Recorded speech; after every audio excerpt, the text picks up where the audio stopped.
že uradno kandidatka, predlog predsednika vlade je že prišel v državni zbor, oziroma ne bi vsak moment. Vi že kaj veste, kako se boste opredelili do tega? Ja, zanimivo je, da ob javni razpravi o Angeliki Mlinar ni nihče pogledal, kaj je gospa zagovarjala v svojem političnem delovanju v Avstriji. Namreč, kot se ve, je bila podpredsednica stranke NEOS, zelo neoliberalna avstrijska stranka, in pri nas neoliberalcev res ni treba uvažati, jih imamo kot listja in trave, malo pa jih je tako radikalnih, kot je Angelika Mlinar. Če boste šli gledati njene pretekle izjave, boste videli, da se je med drugim javno zavzemala za privatizacijo preskrbe z vodo, komunale, zbiranje odpadkov in zdravstvenega sistema. Tako da me zanima, kako si vlada predstavlja, da je ta politika kompatibilna z vlado, ki naj bi bila za javno zdravstvo, ki podpira zapis o preskrbi z pitno vodo v ustavo in tako naprej. Torej, če vas gre razumeti, boste proti njenemu imenovanju na funkcijo? Ja, kot rečeno, ta gospa pač absolutno ni kompatibilna niti s sredinsko vlado, kaj šele z vlado, ki naj bi se zavzemala za javno zdravstvo in tako naprej. V Avstriji je zagovarjala diametralno nasprotna stališča, kakršnih si pri nas ne privošči niti desnica. Gospod Mesec, ta teden na plenarki tudi glasovanje o amandmajih, o ukinitvi dopolnilnega zavarovanja, kaj pa tu, kako se bo obnašala Levica? Mi smo bili edina stranka, ki je podprla ukinitev dopolnilnega zdravstvenega zavarovanja. To, kar imamo trenutno na mizi, ni več ukinitev dopolnilnega zdravstvenega zavarovanja, ampak njegovo preoblikovanje.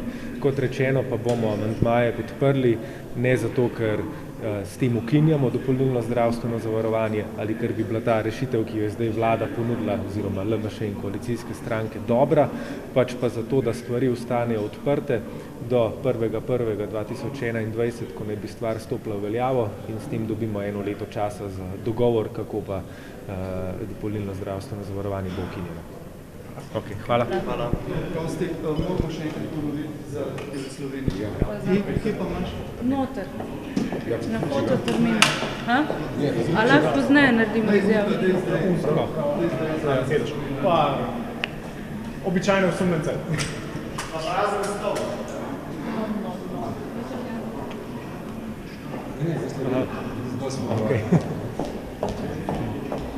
Torej, kakšno je mnenje Levice glede Angelike Mlinar, bo dobila vašo podporo?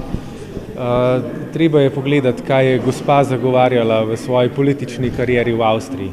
Tam je bila podpredsednica stranke NEOS, zelo neoliberalne stranke, in naše stališče je, da neoliberalcev ne rabimo uvažati, ker jih imamo že v Sloveniji kot listja in trave. Dejstvo pa je, da jih je malo tako radikalnih, kot so bila stališča Angelike Mlinar v preteklosti. Namreč gospa se je zavzemala za privatizacijo komunale, preskrbe z vodo, zdravstva, temeljnih javnih dejavnosti in storitev, in to so stališča, ki so bolj radikalna celo od tega, kar pri nas zagovarja desnica, in si ne moremo predstavljati, kako naj bi bilo to kompatibilno z vlado, ki sama zase pravi, da je sredinska oziroma levo-sredinska. Kaj pa čisto vsebinski pogled na resor, ki ga bo vodila? Menite, torej bo vnesla neko stabilnost? Vemo, v zadnjem času se je že ogromno ministrov oziroma vodij te službe menjalo, to je konec koncev tudi se odražalo v koriščenju kohezijskih sredstev. Tega ne vemo, je pa dejstvo, da minister ni samo resorni minister, pač pa je tudi član vlade. In 80% zakonov, ki pridejo v državni zbor, je najprej potrjenih na vladi, in tukaj treba vedeti, da pa človek z stališči, kakršne je zagovarjala v Avstriji Angelika Mlinar, ne bi smel imeti mesta v levo-sredinski vladi ali pa sredinski. Torej, glede ukinitve dopolnilnega zdravstvenega zavarovanja, boste vi podprli zakon in tudi vse amandmaje? Podprli bomo zdaj, kot rečeno. Za ukinitev dopolnilnega zdravstvenega zavarovanja je glasovala samo Levica. To, kar imamo trenutno na mizi, ni ukinitev dopolnilnega zdravstvenega zavarovanja, ampak njegovo preoblikovanje. Mi bomo to rešitev zdaj podprli, ne zato, ker verjamemo vanjo ali ker bi ukinjala dopolnilno zdravstveno zavarovanje ali ker bi bila dobra, ampak zgolj zato, da stvari pustimo eno leto odprte, ker zakon naj bi stopil v veljavo 1.1.2021 in s tem dobimo čas, da se pa dogovorimo, kako bomo ukinili dopolnilno zdravstveno zavarovanje. Ne bomo podprli vseh amandmajev, ker nekateri posegajo v košarico pravic v zdravstvu in tega dela ne bomo, ostale pa načeloma podpiramo, ampak kot rečeno, zgolj iz razloga, da puščamo stvari odprte. Ok, se pravi, ta amandma glede košarice pravic, pa še kakšen mogoče, recimo tisti, ki določa valorizacijo vsakoletno, se vam zdi sprejemljivo. V bistvu že prva valorizacija zneska bi bila že 2 meseca nekako po tem, ko bi se zakon začel uporabljati. In na drugi strani ukinitev tako imenovanega poroštva države v primeru primanjkljaja. Poroštvo države v primeru primanjkljaja bomo podprli. To je bila konec koncev tudi naša rešitev. Zdaj ga ne bo, ukinja se poroštvo. Amandma, ki ukinja poroštvo, je nesprejemljiv in ga ne bomo podprli, poleg tega ne bomo podprli košarice pravic in razmislili bomo tudi o valorizaciji. Hvala, stri navijala za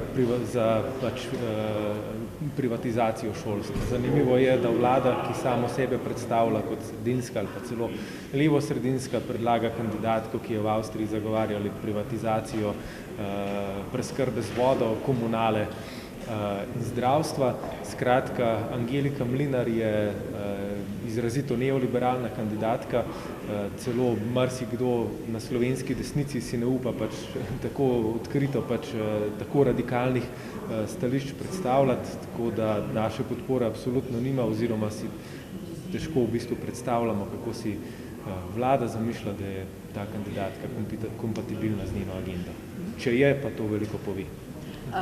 Še glede ukinitve dopolnilnega zdravstvenega zavarovanja, vam zadošča to, kar je v bistvu vlada ministrstvo dalo na mizo? Ne, to ni ukinitev dopolnilnega zdravstvenega zavarovanja, to je samo njegovo preoblikovanje. Mi bomo večino amandmajev sicer podprli, z izjemo tistih, ki posegajo v košarico pravic, ki dopuščajo, da bi se prispevek kar še naprej nekontrolirano povečeval in tako naprej, ampak podpiramo večino amandmajev in podprli bomo zakon, ne zato, ker bi se z njim strinjali ali ker bi dopolnilno zavarovanje ukinjal, pač pa iz preprostega razloga, da pustimo stvari odprte do 1. januarja 2021, ko naj bi stvar stopila v veljavo. To pa pomeni, da imamo 1 leto časa, da se zmenimo, kako bomo dopolnilno zavarovanje ukinili. Lahko mogoče samo še glede Pivčeve, zelo dolgo traja vse skupaj, ko smo videli, zelo visoka bila lestvica že pri Sembiču postavljena. Kako to razumete, da se sicer je ministrica na bolniški, ampak vseeno to se že zdaj kar nekaj časa vleče? Ja, mislim, da je to treba čim prej razčistiti. Tudi mene preseneča, da se to toliko časa vleče, da ni še nihče govoril z njo o problemu, ki ga ima, oziroma o tem črpanju sredstev z ministrstva. Mislim, da je to nekaj, kar bi moralo biti nesprejemljivo za to vlado in tudi mi pričakujemo, da bo vlada čim prej odreagirala. Ja, še eno okoli ministrice Pivčeve, 36 tisoč evrov, ki prijavljajo KPK-ju v revizijskem poročilu, piše, da tudi tistega dela, za katerega je bila plačena, sploh ni ona upravila nekatere dele, dobesedni prepis. Je taka ministrica sploh še lahko ministrica? Ne, mislim, da veliko pove o človeku, da je bila 1 leto, slabo leto je bila na ministrskem položaju in v bistvu so ji krila že tako zrasla, da je očitno mislila, da je nad zakonom. Tako da tudi mi pričakujemo, da se bo to čim prej razčistilo oziroma nas preseneča, da se, odkar je to prišlo v javnost, v vladi še nihče ni pogovoril z njo, tako da naše pričakovanje je tukaj jasno, ta ministrica ni več primerna za upravljanje svojega položaja. Ampak Torej, če se to ne bo zgodilo zdaj na vladni strani, boste ukrepali vi v okviru neke pristojnosti parlamentarnih mehanizmov? Interpelacija.